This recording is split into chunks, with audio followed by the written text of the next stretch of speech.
കരുണയുടെ അവസാന മണിക്കൂർ 9. ചന്ദ്രനിലെ അടയാളം.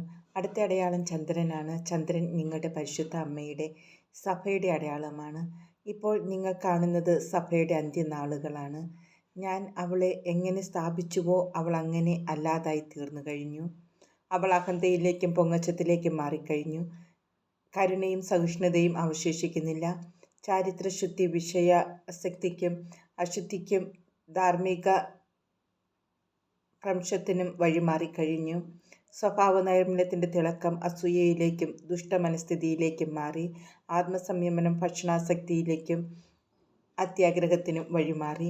ക്ഷമയ്ക്ക് പകരം കോപവും യുദ്ധവും ജനങ്ങൾക്കിടയിലെ ഭിന്നതയും നടമാടുന്നു. വിവേകത്തിൻ്റെ സ്ഥാനം അശ്രദ്ധ കൈയടക്കിയിരിക്കുന്നു. എൻ്റെ ജനമേ, ഇതാ ഞാൻ മുന്നമേ പറയുന്നു. എതിർ ക്രിസ്തു ആദ്യം വരും, അതിനുശേഷം വ്യാജപ്രവാചകന്മാരും.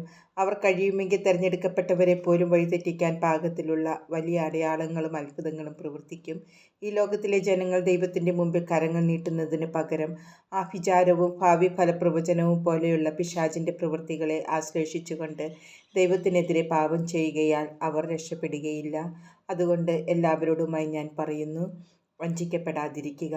നിങ്ങളുടെ വിശ്വാസവും ശരണവും എന്നിലും ദൈവത്തിലും അർപ്പിക്കുക. എൻ്റെ നാമത്തിലല്ലാതെ സംഭവിക്കുന്ന എല്ലാ അത്ഭുതങ്ങളെയും നിരസിക്കുക. അപ്രകാരം നിങ്ങൾ വഞ്ചനയ്ക്കെതിരെ ശക്തരായിത്തീരും.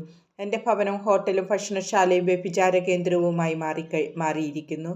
അവർക്ക് എൻ്റെ വിശുദ്ധ സ്ഥലത്തെയോ വിശുദ്ധ വസ്തുക്കളെയോ യാതൊരു ബഹുമാനവുമില്ല. അവർക്ക് എന്നെ വഞ്ചിക്കാനും എന്നെ വിൽക്കാനും ഒരു മടിയും ഉണ്ടാകില്ല.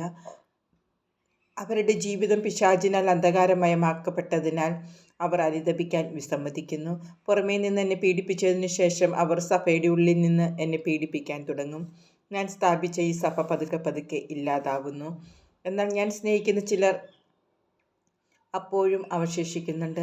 അവർ രാപ്പകൽ പരിത്യാഗം ചെയ്യുകയും തങ്ങൾക്കാവുന്ന വിധത്തിലൊക്കെ എന്നെ സ്നേഹിച്ചുകൊണ്ടിരിക്കുകയും ചെയ്യുന്നു.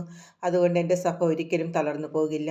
പീഡനം വർദ്ധിക്കുന്നതനുസരിച്ച് എൻ്റെ സഭ ആന്തരികമായി അനുദിനം കൂടുതൽ വളരും.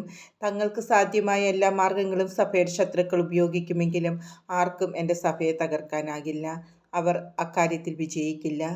നീതിസൂര്യൻ്റെ പ്രകാശത്തെ പ്രതിഫലിപ്പിക്കുന്ന ചന്ദ്രനാകുന്ന സഭ കഷ്ടപ്പാടുകളിലൂടെ കടന്നു പോകുമ്പോൾ കുറച്ചു കാലത്തേക്ക് ചന്ദ്രൻ രക്തമയമായതായി നിങ്ങൾ കാണും. കുറച്ചുനാൾ അത് ലോകത്തിന് വെളിച്ചം നൽകാതെയും ഇരിക്കും. ആയതിനാൽ ഈ കാലത്ത് അനേകം തെറ്റിദ്ധാരണകളും സംഘട്ടനങ്ങളും ഉണ്ടാകും. കാരണം അവർ ആരെയും അംഗീകരിക്കാൻ തയ്യാറായിരിക്കില്ല.